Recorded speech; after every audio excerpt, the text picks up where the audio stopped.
thinks cuteness culture in Japan has been adopted by different people across the world to counter social oppression.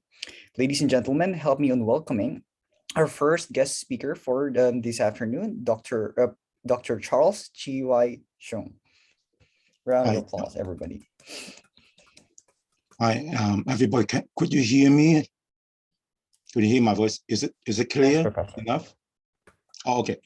Okay. Hi, everyone. Good morning. Good afternoon. Thanks for introducing me, Patrick. I'm going to talk about how kawaii, in my view, has transformed the world, which means places other than Japan. This question has been, I have been thinking about this question for years. So it's my pleasure to take this opportunity to share only some of my views with you. And I would love, that's actually the main purpose of my talk here. Love to hear what Japanese people think about well, what I call alternative views of kawaii culture. Okay, let me break the ice first. This is my private Instagram account, which not many people know, but this is what I post. I'm going to share screen. Can I share my screen? Here, yes. Hang on.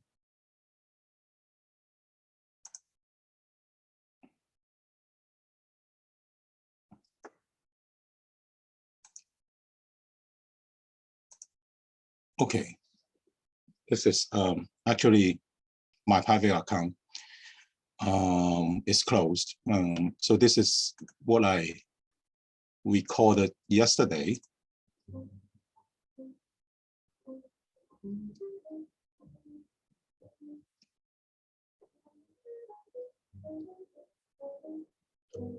So you guys could hear the music. Not very good quality. Anyway, so this is me, part of me. So I have many Japanese dolls and pluffies, okay, in my room. So let me start the presentation of what's the topic today.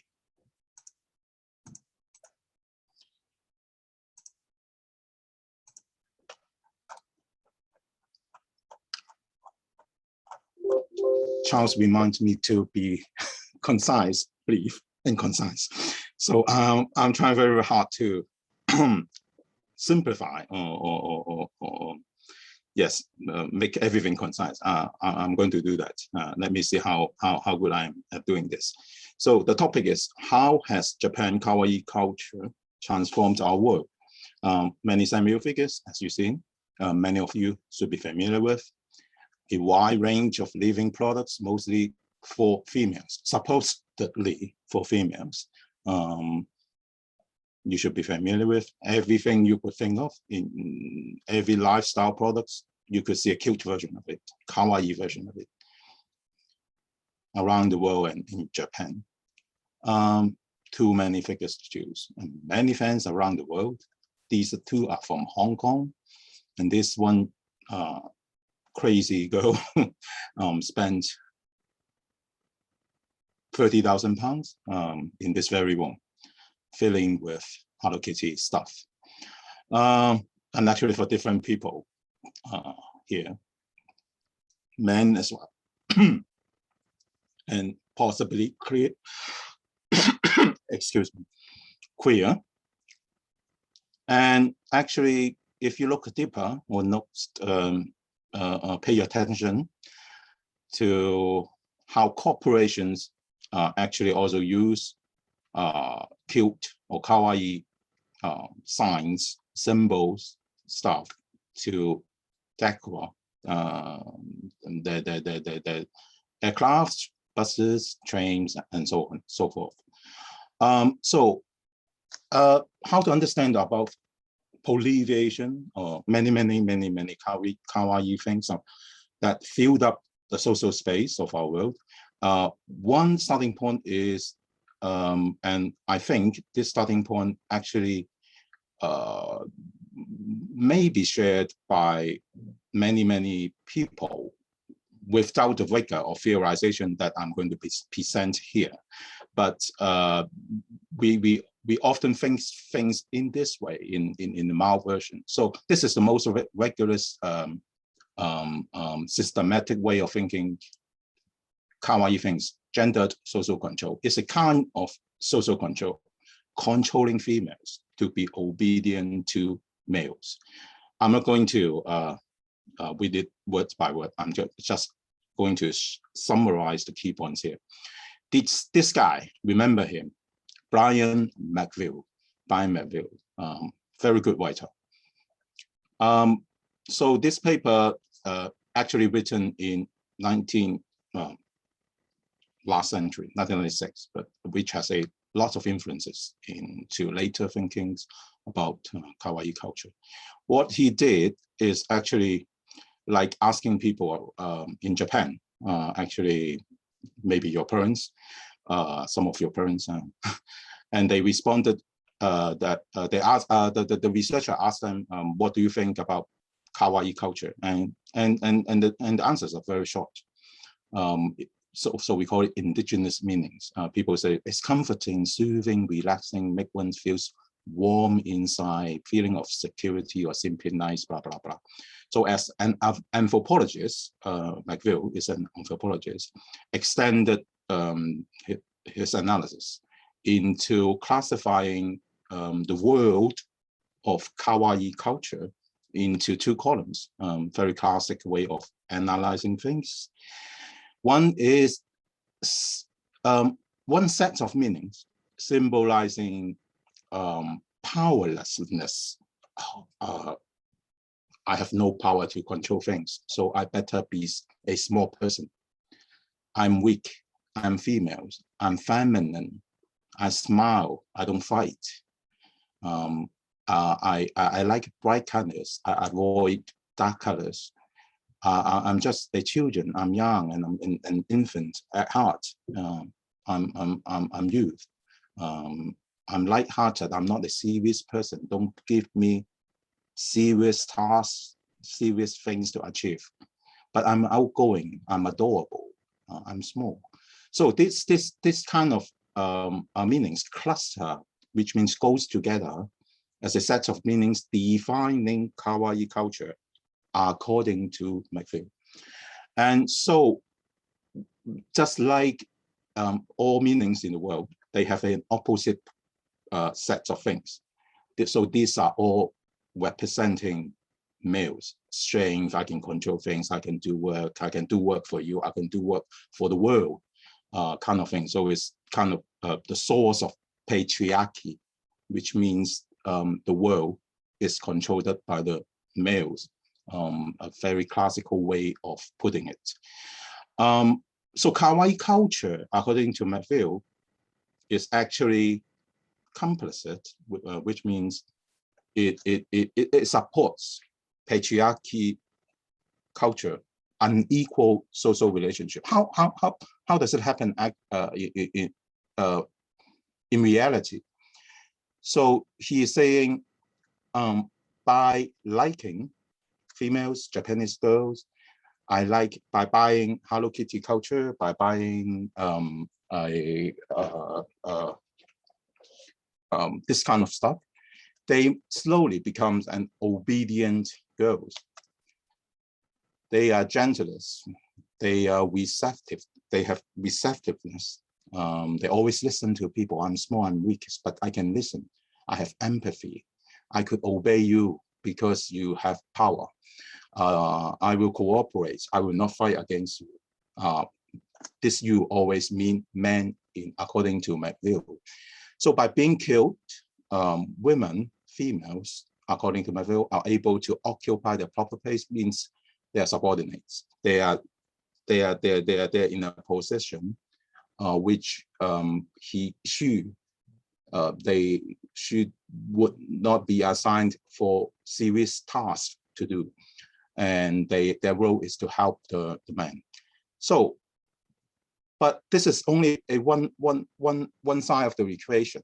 The other side is actually men also use kawaii culture, because by using kawaii culture, like bringing a Hello Kitty doll to the office, the male bosses at office, for example, could soften the authority, becomes non-threatening. Okay, it can hide their power.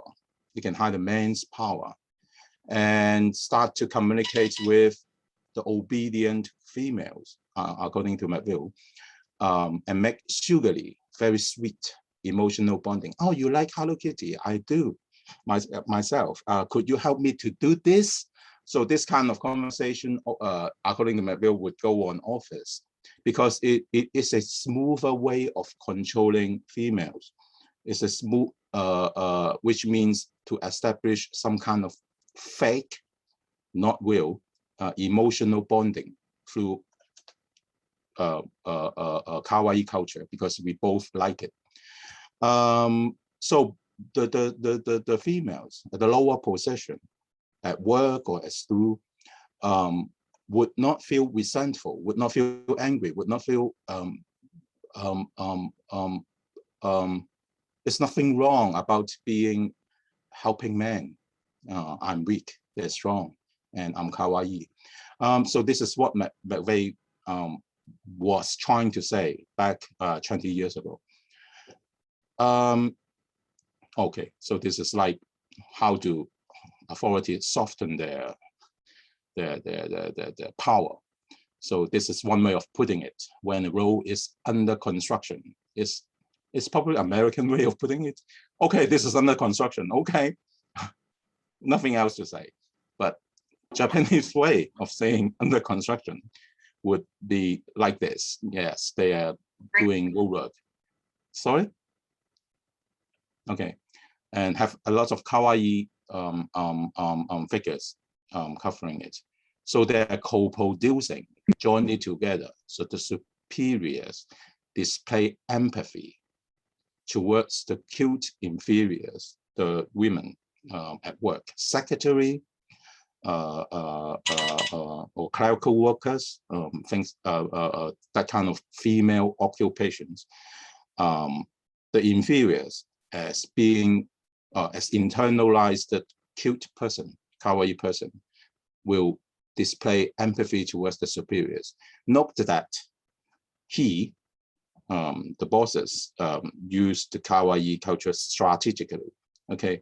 But these ladies has internalized the kawaii culture of empathy. So it's a kind of co-producing. They work together to produce a smooth process of social control, female subordination. There's some saying that no, this is post-feminist stage. I'm not sure if you have heard this word. This means women get more power after the 21st century. Yeah, they say about they can use the cute power, the kawaii power to their advantage, to their advantages. So what kind of advantages that women can use kawaii culture to attain? The first one is being taken care of, because by showing kawaii-ness, I'm kawaii, and you could elicit or trigger the empathy of males to take care of you, to open doors for you, to take care of many things of you, to fix the light bulbs at the ceiling kind of thing. I could not do this. Could you please help me to do that? If you are kawaii, you could easily get men to help you. And in love competition as well, if you're kawaii, you have a higher chance to get a boyfriend in the real world, according to McVeigh. You can even display extreme kawaii-ness so that you could climb up the social ladder. or career ladder faster than other women who reject kawaii culture. I'm not a kawaii person. Then the kawaii women could probably be promoted faster in the work organization, because men are the ultimate bosses. The CEO are at the top. The higher management is at the top. But you being a clerical worker, female clerical worker, could promote it to secretary, and then secretary next to the chief executive officer. So you could get this kind of benefits by displaying kawaii-ness at work. But there are minor advantages. But all these are minor advantages, according to my field. First, not all women, not even Japanese women, like to be killed or could be killed. Many, well, just don't like it. And more importantly, the advantages girls obtain through being killed actually originate or start from the actual reason is from their inferior position. You only could acquire power by using killed just because you are at the lower position, or in particular, you are a female. A man pretending to be killed would not have the same kind of advantages that I have mentioned. They would say, you're queer, and kick you out of the organization, most likely in conventional company. So they themselves, the women themselves, do not become the boss like being killed. The case or the example that I use, if you start as a female from a clerical worker in the conventional company, you got promoted to the secretary to CEO, for example, by constantly showing to the man that I'm a kawaii person. But then at the end of the day, you could not be promoted to the boss just by being killed alone. So there are limits to this kind of power. So structurally, if you want to change the world, change the unequal gender relationship, the genuine origin of the inequality, the gender structured relations at work, family, love will not change. They will not change. You just get some piecemeal benefits along the way in your life. And finally, as girls grow older, they could not be killed anymore. And this is a serious advantage, and they lose their killed power. I think most of you understand what it means. So this is the kind of framework that, conventional framework that McVille, I would call it classical understanding of cuteness, because it seems to have some convincing power, explanatory power for understanding some phenomena that you and I, not only Japan, but could witness, could see that happening around at work, at school, and probably to your friends. She's a pretty girl, she's a kawaii girl, so she got some benefits and blah, blah, blah.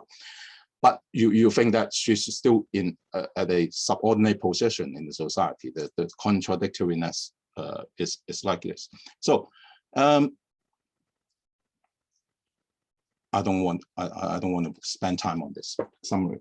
You probably know all up to this point. So my question is, me as a Hong Kong man, heterosexual, but has lots of queer friends, who loves Japanese popular culture, see different meanings of kawaii. So the Hello Kitty. So why did I put up use my melody for the mix with jazz music, Idle Moments by Grunge Queen at 2:30 a.m. yesterday, and put and video it and put it on IG? What does it mean for me?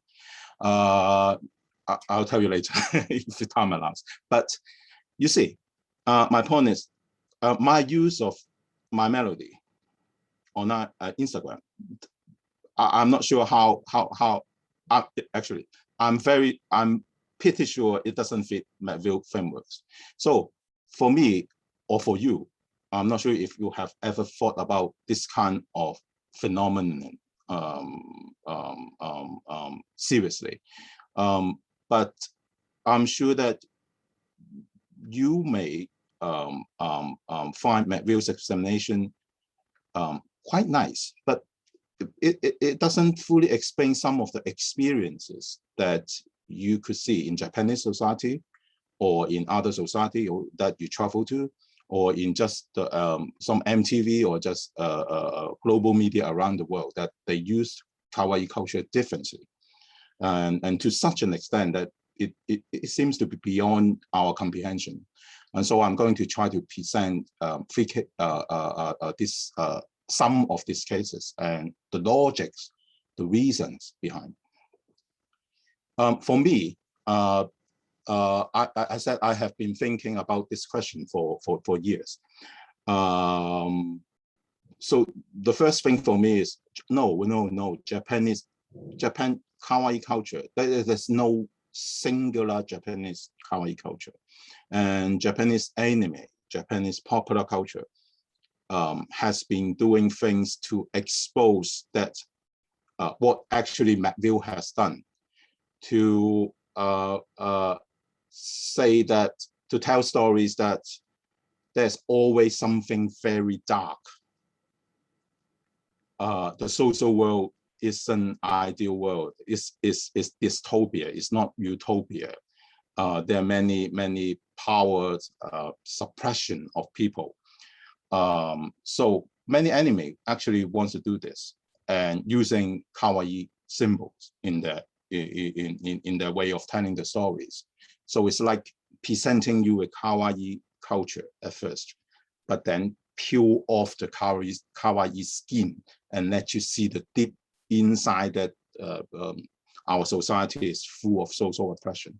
I'm not going to into details of these two that probably many of you, especially young people in Japan, would have read or at least aware of. Magical Mataka. Can someone pronounce it for me? Charles? Maho Shoujo Koen. Oh, thank you very much. I'm not sure if you have watched it, but this is definitely one of the enemies that I have mentioned. So this one, As the Goods Will, I like it very much to use mascots, Japanese traditional mascots, one by one to expose that, well, it's not so cute after all. There may be the social world behind all these traditional symbols. Japan could be a very oppressive society, metaphorically, yeah. But the one that impressed me most come from this, actually 20 years ago, from Battle Warrior. So anyone heard of this film? Probably yes. So this story is about, simply put, this story is about in the future, Japan society, well, the adults hate the young people so much that they set up games annually, like choosing 60 young people together in a camp and then let them kill each other using weapons that randomly assigned to them. And during one of the scenes, this is a very harsh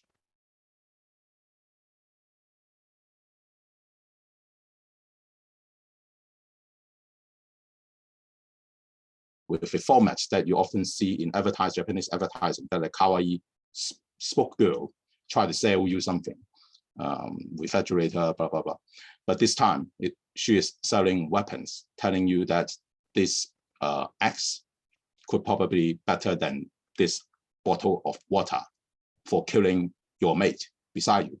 So this is one kind of exposing the social control, social oppression in Japanese kawaii culture. The second kind I'm going to brief here is new naughty kawaii females. We often see lots of kawaii culture. It has evolved into something different, like adding things onto the original kawaii, pure kawaii culture. So it's dark, gothic. Kurami is a symbol of that. It's a very, very early attempt of doing this. I'm going to brief here, but this kind of naughty kawaii females it's not pointing to a destiny. So it's a kind of disturbing the original kawaii symbolic universe, but it's not pointing, it's not being used to embed the people themselves in a particular social context to fight against something. So, but it has they all have the potential. So what I'm going to discuss are more elaborate cases of really transforming the world by using kawaii. I'm going to present 3 cases. They did it by doing 2 things, which could be seen from here. They do it by redefining what kawaii is. And the second thing is to take the kawaii culture away from the social control context, which Merve and I have discussed, and recontextualizing it, where academically speaking. That means put it into another context. The context is for fighting against unequal relationships. These 2 things have to go together. Let's see what I mean. 3 contexts of doing this: confirming homosexual identities, challenging patriarchy, and actually going beyond, going towards social movement in politics. So kawaii and homo identities. Why kawaii culture is related to homosexuality, you may ask. There are many books around and articles about this, but this one is the one that I used to illustrate the point. Pink globalization, which means Hello Kitties being globalized. What happened? The author asked. We are just going to read the last 4 lines. Hello Kitty, those consistently represents Asia and Asians. But to me, the more important point is, can represent both lesbian and gay males. That means it's not for heterosexual, obedient females. Kawaii is no longer for them, asking them to be obedient. For lesbians, Hello Kitty in politicized context symbolize their sisterhood with one another. This is a completely way of redefining kawaii culture. And for gay males, Hello Kitty represents performative femininity. I'll talk about it very soon. Let's look at kawaii culture as girl friendship. What does it mean by taking it as a kind of girls friendship by lesbian? So this is what Bill has said. Kawaii is actually obedient girls. I should have added here. And she is in the context of being subordinated. She is in the inferior position. So it's a traditional social control context. Everything worked very smooth. But when kawaii culture is being appropriated or used by lesbians, the meanings changed. They focus only on one key set.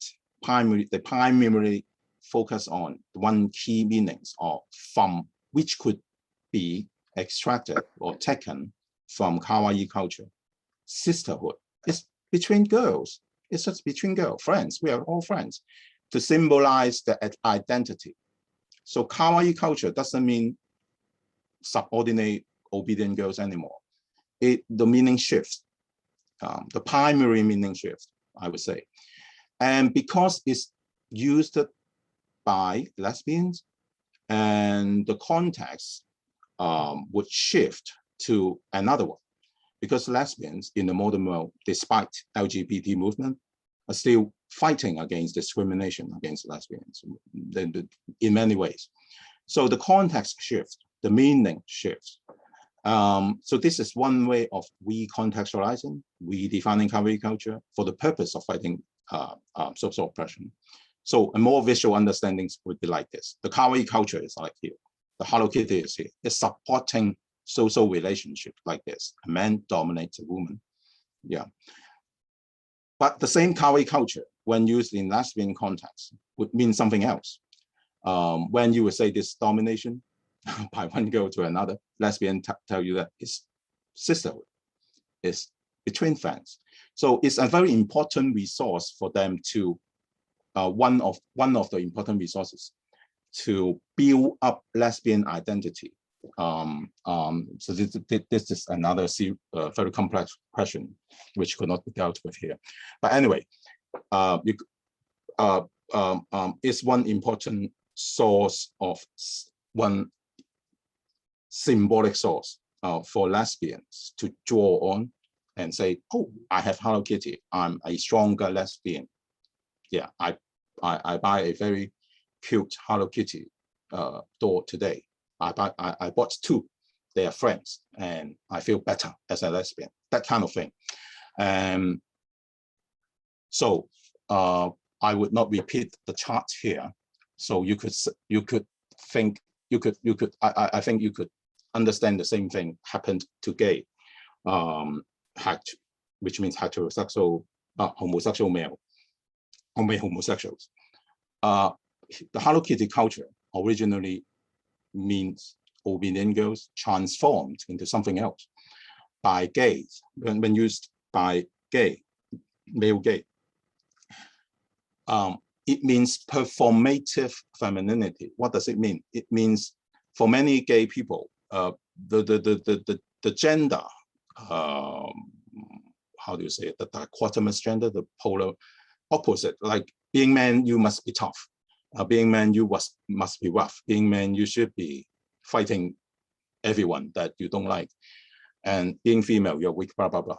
For gay, many gay people, I would not say all, the gender would be more fluid, which means combining traditional masculinity with what I have described, traditional femininity, in multiple ways, in a fluid ways.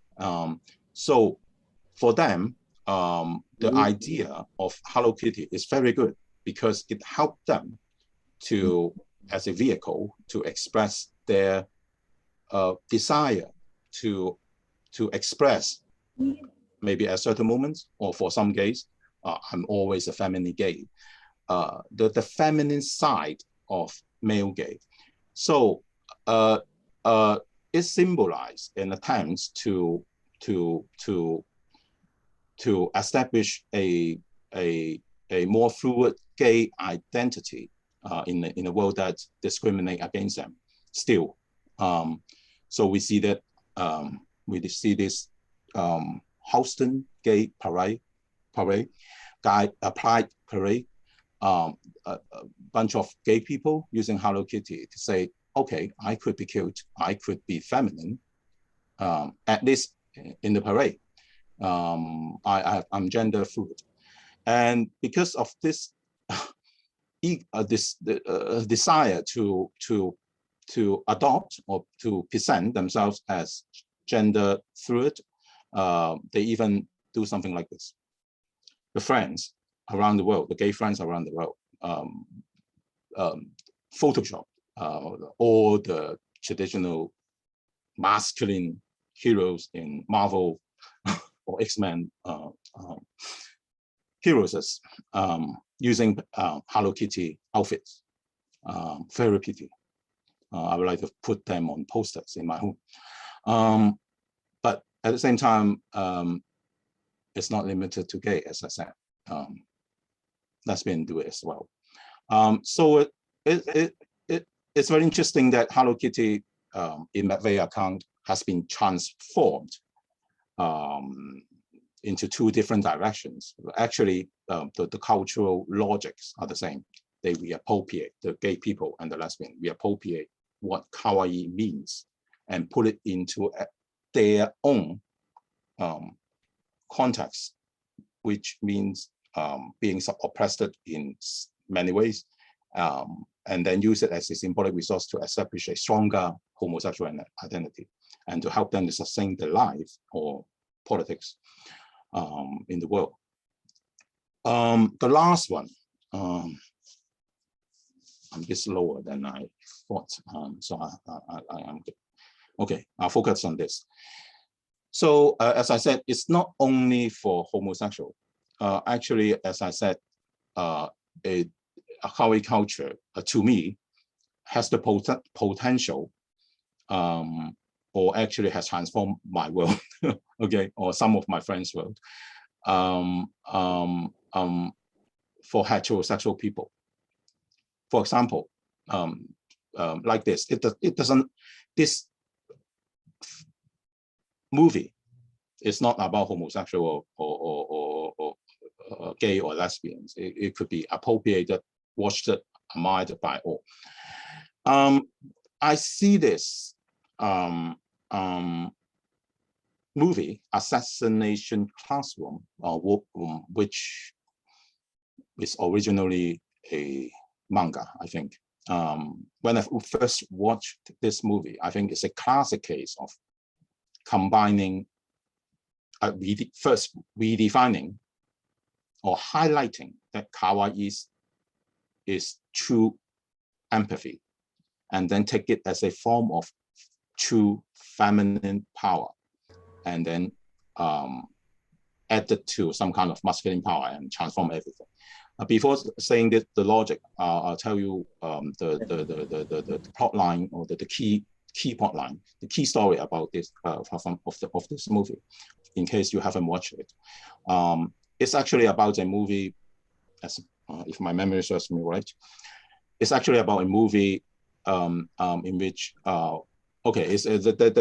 there's a school. The center stage is a secondary school, Japanese secondary school. The school is like many traditional Japanese secondary school, classifying students into good classes, best classes, excellent classes, and the students, the young people who performed the worst would be grouped together in a classroom, even not in the campus, in the house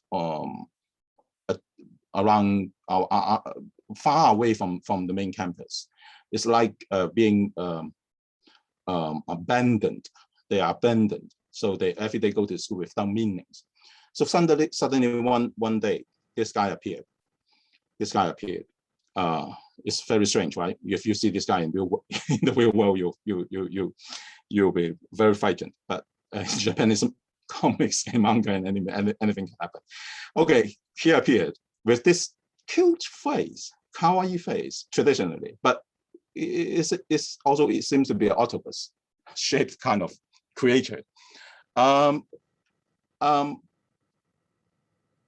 Concisely put, what he did is a threat to the earth at first, and threat to the school at first, threat to everyone in Japanese society, because of his own power to destroy things, to fight against, to destroy the army, actually the Japanese army, the tanks, soldiers and guns and things, all being erased when the Japanese government tried to take him down.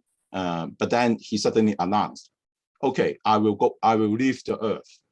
I will leave the earth if you allow me to teach the worst class in a particular secondary school, the particular secondary school that I have mentioned. It's very strange, isn't it? That is his request. I want to teach that bullshit class of people that even Japanese people won't respect them.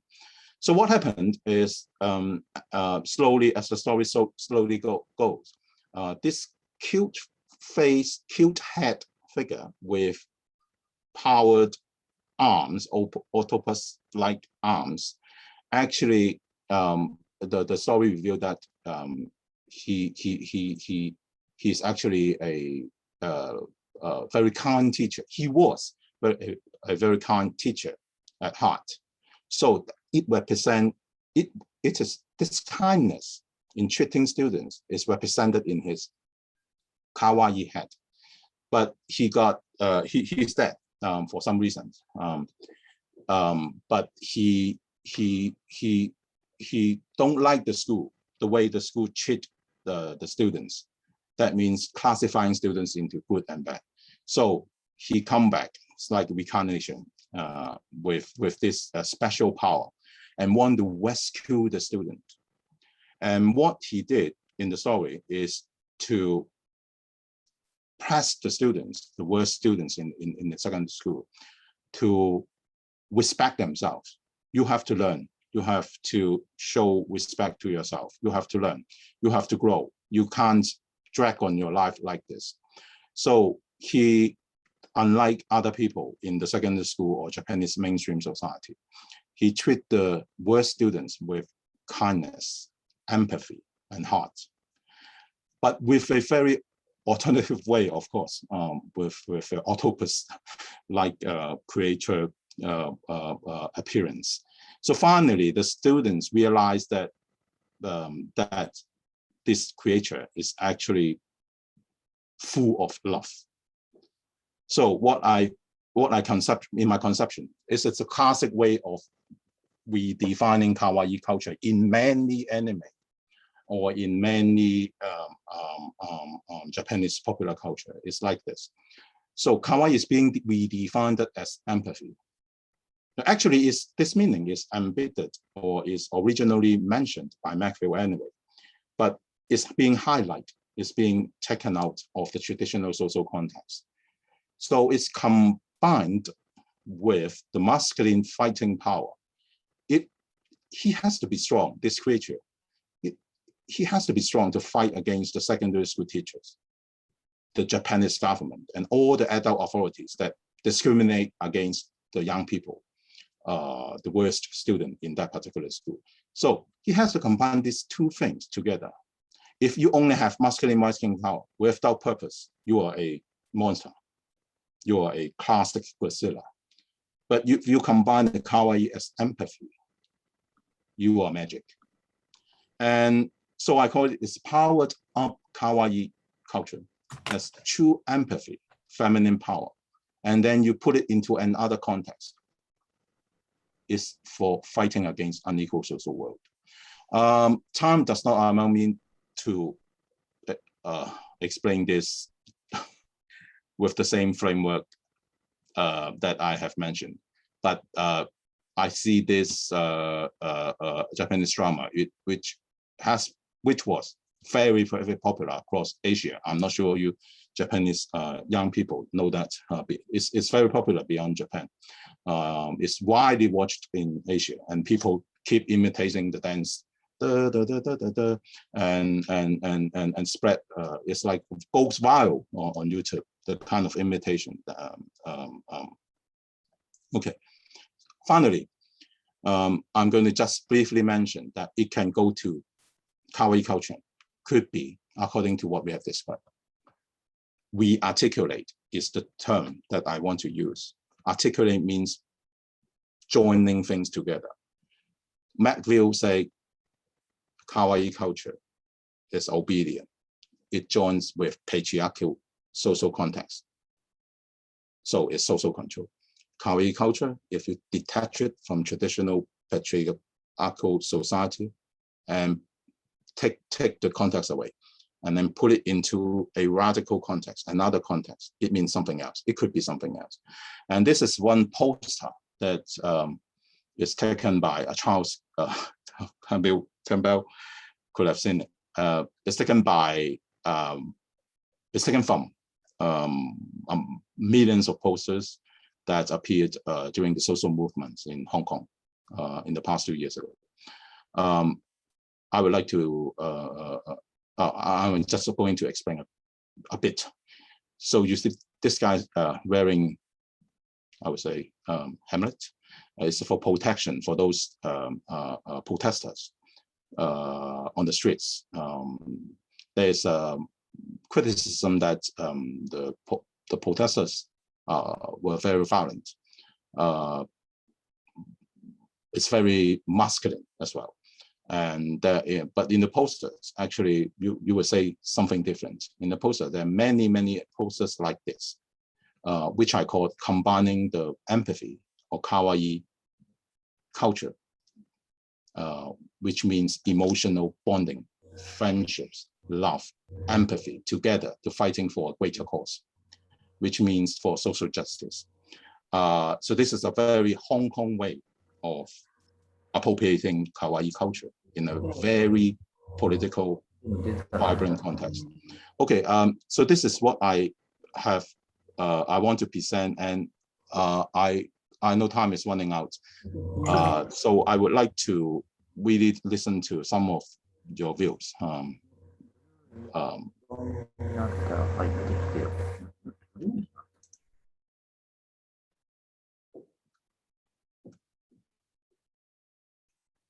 I think for me as a Hong Kong, as a people from Hong Kong, my main puzzle would be, because last time when I visited Japan, a Japanese conference, and talk about social movements, and one scholar said to me, what you talk about kawaii culture, popular culture in Japan, work differently, totally differently in Japan. It may be very subversive. It may join political movement in Hong Kong, but in Japanese people, maybe it's just like what Matt will say. So you see the contradiction, paradox, and so I would love to see what young Japanese people, whoever, help me to think about this puzzle. Sorry, I just opened the chat.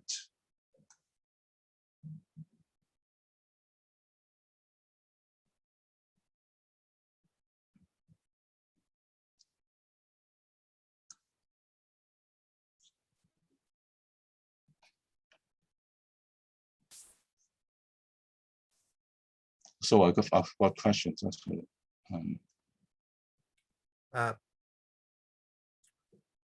So thank you very much, Charles, Dr. Cheung, for a wonderful talk, very stimulating and provocative. So, so can those of you in the audience please respond to Charles' question, either in the chat, or you can unmute and give your view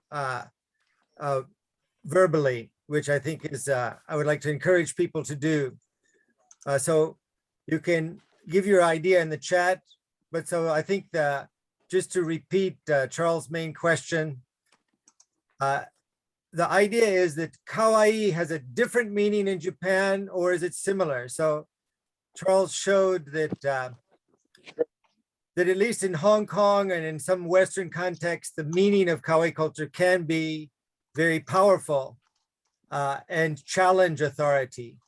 But there is some idea that is described by McVeigh that in Japan, kawaii is a kind of way of recreating a hierarchy that keeps those who are kawaii at the bottom. As Charles mentioned, you cannot be the boss if you're kawaii.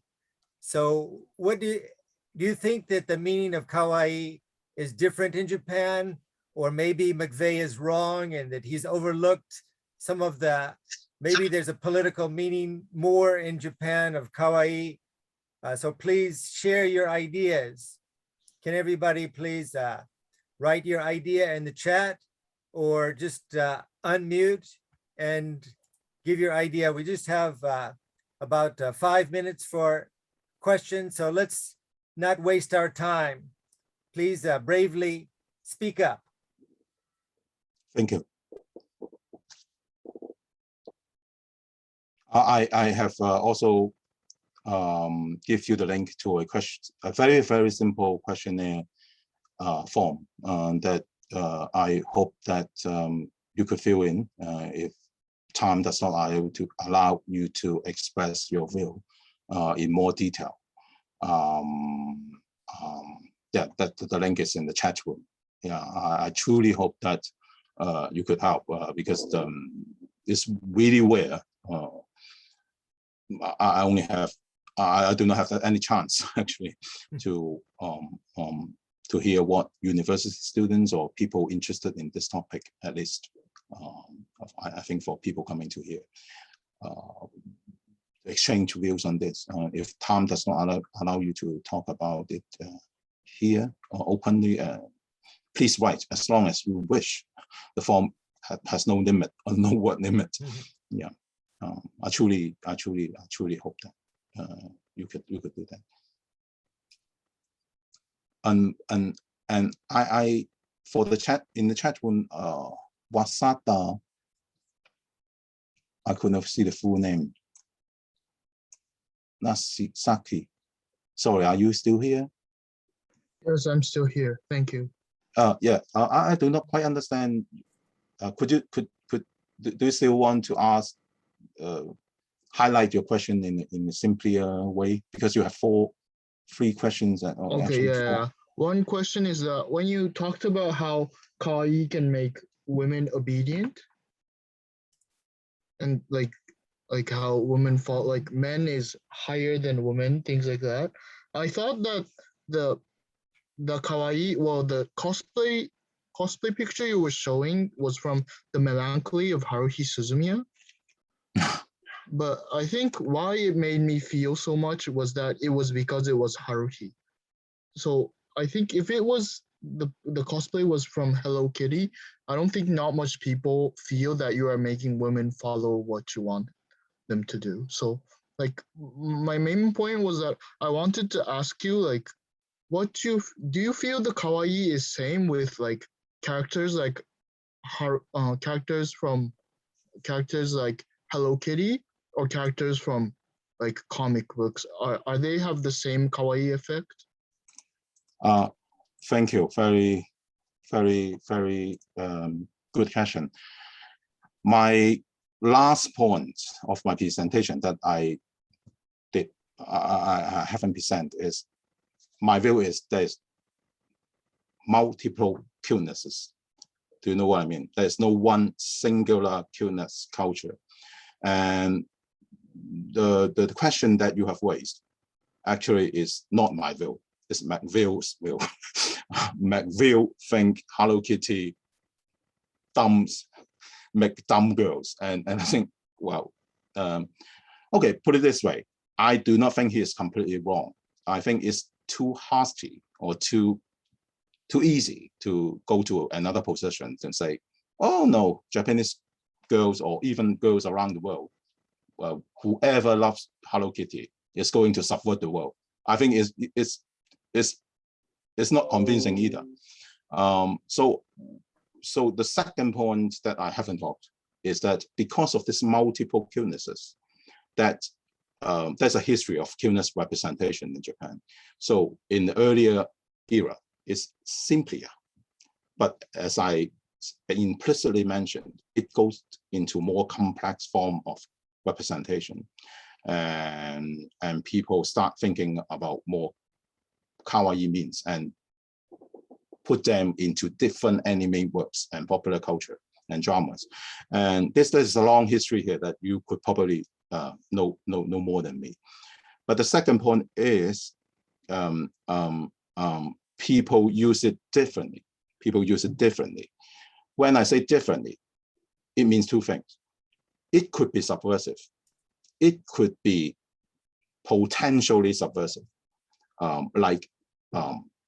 I have a lesbian identity. I feel a bit better today about being a lesbian. It's not subverting the world, but at least it's preserving that identity.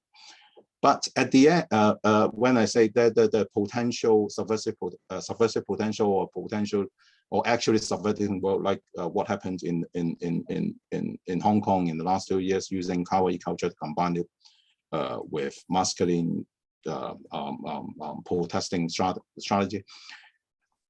We do not have to forget that the other logic that Melville has mentioned.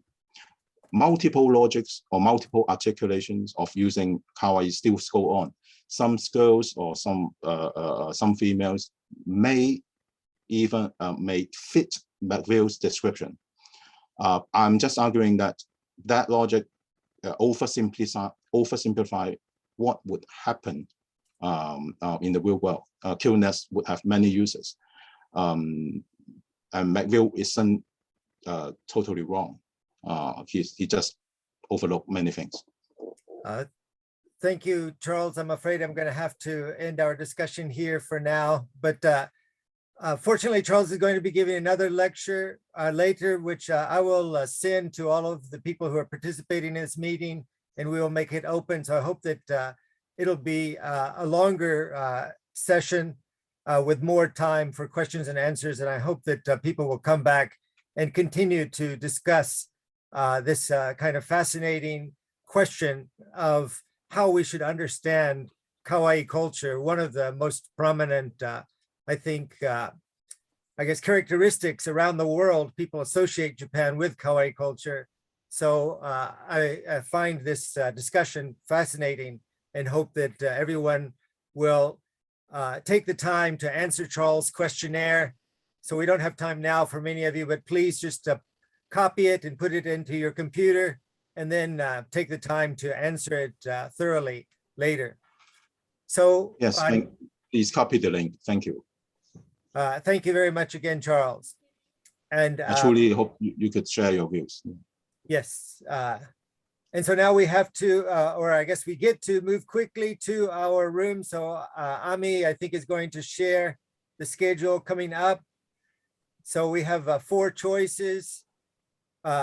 Please, everybody begin to move immediately to one of these 4 breakout rooms. The green room is Racism in Disney, Uncovering Our Racial Bias Through Movies. The blue room, The Truth of the US Military Base Problem in Okinawa. The red room, Corporate Smokescreens, Evaluate Your Complicit Role as Consumers in Contributing to Environmental and Social Problems. And then the yellow room, The Uneven Effects of Globalization. So these are going to start in just a couple of minutes. So everybody, please begin moving immediately to the room that you want to choose. And if you need help, just unmute and ask me, and I'll be glad to help you move to the room that you need to move to.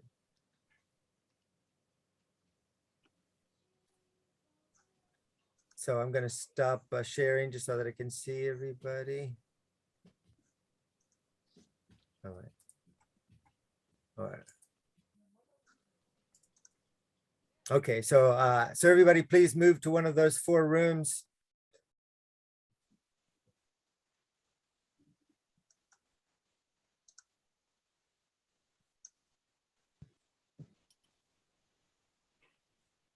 Let's see.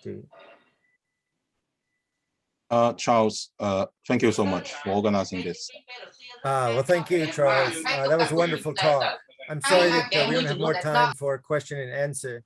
It's always like this in conference. Don't worry, it's my fault. I'm not sure if I could join. Too busy recently. Okay. Yeah. Well, yeah, I understand, but thank you so much, and I will contact you later so that we can work on your next talk. I'm looking forward to it as well, and I will share your link with my students in class as well to try to get a good contribution, good turnout. Thank you very much. Thank you again, Charles. Thank you for joining the talk. Yeah. Bye-bye. Bye-bye. Okay, so everybody quick, let's try to move quickly. So that all of the rooms can get started. And if anybody needs help, or please just ask. Recording in progress.